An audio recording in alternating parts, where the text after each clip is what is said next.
Podcast में हम शामिल कर रहे हैं वरिष्ठ पत्रकार संजीव श्रीवास्तव को। संजीव जी, 7 चरणों में लोकसभा चुनाव की शुरुआत 19 अप्रैल को हुई थी और 26 अप्रैल को दूसरे चरण की वोटिंग हो गई। और इसके बाद जनरली ये देखा गया है कि चुनाव आयोग मत प्रतिशत का आंकड़ा जारी कर देता है। तो पहले चरण में 66.14% और दूसरे चरण में 66.71% मतदान दर्ज किया। लेकिन इस मुद्दे पर सियासत गरमाई हुई है। विपक्ष का कहना है कि ये 24 घंटे के भीतर आंकड़े आ जाते हैं, इस बार काफी देरी से जारी हुआ।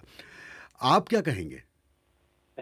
देखिए, दिलचस्प बात है, आंकड़ा भी दिलचस्प है। हाँ। दोनों में 66 का फेर है, 19 अप्रैल के आंकड़े में भी और 26 अप्रैल के आंकड़े में भी।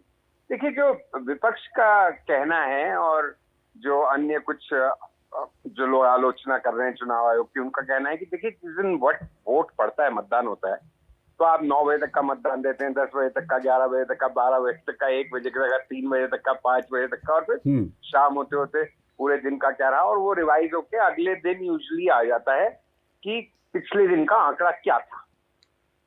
अमूमन इस तरह से रहा है। हाँ। अब 19 तारीख का आंकड़ा भी और 26 तारीख का आंकड़ा भी कल जाके फाइनली रिलीज हुआ, जब इस बात से काफी हाई तौबा मचने लग गई कि भाई आंकड़े क्यों नहीं आ रहे, क्या चक्कर है। हिंदू बिजनेस लाइन ने एक स्टोरी की 2 दिन पहले, जिसमें उन्होंने इस खबर को डिटेल में छापा कि आंकड़े क्यों नहीं आ रहे हैं। और उसमें दिलचस्प बात ये कि उसमें अनौपचारिक बातचीत चुनाव आयोग से हवाला देते हुए ये भी कहा गया कि ये 66% के आसपास आंकड़ा है। तो जब अनौपचारिक बातचीत में बता रहे हैं तो फिर क्यों नहीं जारी कर रहे। फिर दूसरी बात कि अब आंकड़े आ गए कुल प्रतिशत के, तो मांग ये हो रही है कि उसको सेगमेंट वाइज क्यों नहीं दिया है। तो कितने लोग आए, तो क्योंकि अब कितने लोगों का मालूम नहीं है, परसेंटेज का मालूम है, तो ये नहीं मालूम कि कितने लोगों ने वोट डाला, और लेकिन परसेंटेज आ गई है कि 66% डाला। तो इस तरह की बातें हैं जिसपे नुक्ताचीनी हो रही है, आलोचना हो रही है। और ये तो देखिए, मतलब ऐसा नहीं है कि पहले भी सेशन के अलावा एक अपवाद थे, उसके अलावा सभी चुनाव आयुक्त और चुनाव आयोग एक तरह से सरकारी रहते थे।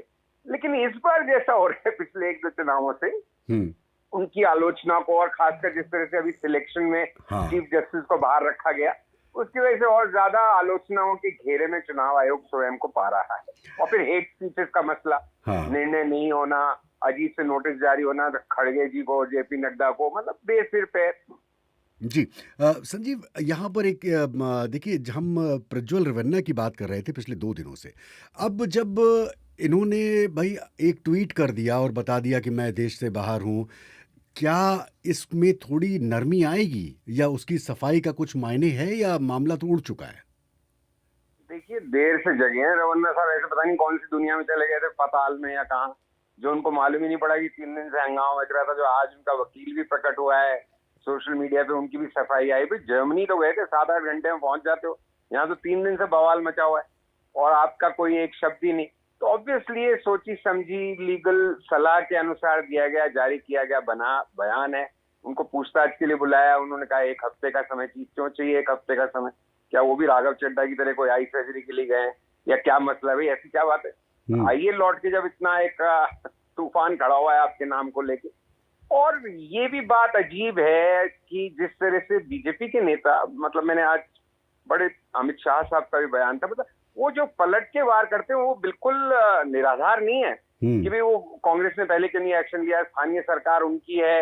लेकिन उसकी जड़ ये है कि जब बीजेपी के एक नेता ने दिसंबर में चिट्ठी लिख दी थी बीजेपी प्रदेश अध्यक्ष को कर्नाटक के, कि भाई ऐसे चीजें आएंगी, ऐसा हो सकता है, और अभी तक कोई इसको फेक वीडियोस नहीं कह रहा।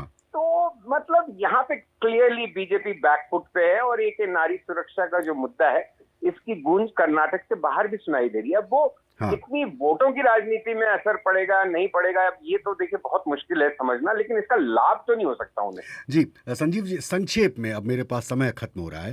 ये जो बीजेपी ने रूस के राष्ट्रपति पुतिन की पार्टी को बुलाया, बांग्लादेश की पार्टी अवामी लीग को बुलाया, इसराइल की लिकुड पार्टी समेत 18 पार्टियों को ये देखने के लिए बुलाया है कि आप आइए और देखिए बीजेपी कैसे चुनाव कैंपेन करती है। मतलब क्या है? दो तीन चीजें इसमें स्पष्ट है मोहनलाल जी। एक तो आप कितना भी कहें कि हमें फॉरेन मीडिया और दूसरे लोग क्या सोच रहे हैं इससे कोई असर नहीं पड़ता, लेकिन दरअसल आप चाहते हैं कि दुनिया के सबसे बड़े लोकतंत्र की वाहवाही हो, यहाँ की चुनावी कवायद की, पूरी प्रणाली की प्रशंसा हो, लोग देखें उसको ऑब्जर्वर आके। तो सबसे पहला पहलू तो यही है। और दूसरी बात यह है कि भाई ऐसा पहली बार नहीं हो रहा, लेकिन इतनी बड़ी संख्या में लोग आ रहे हैं, इसका मुझे ध्यान नहीं आ रहा पहले कब 18-20 लोगों का डेलीगेशन। लेकिन हम कश्मीर में चुनाव होते थे तो लोगों को बुलाया जाता था, तो उसी कड़ी में इसको देखा जाना चाहिए कि एक अंतर्राष्ट्रीय उसकी क्या बोले उस पे ठप्पा लगवाने के लिए अंतर्राष्ट्रीय, जी बिल्कुल, अंतर्राष्ट्रीय मानचित्र पे उसकी एक सैंक्टिटी बढ़ाने के लिए, जो ऑलरेडी बहुत सैंक्टिशियस हमारा चुनाव प्रोसेस है।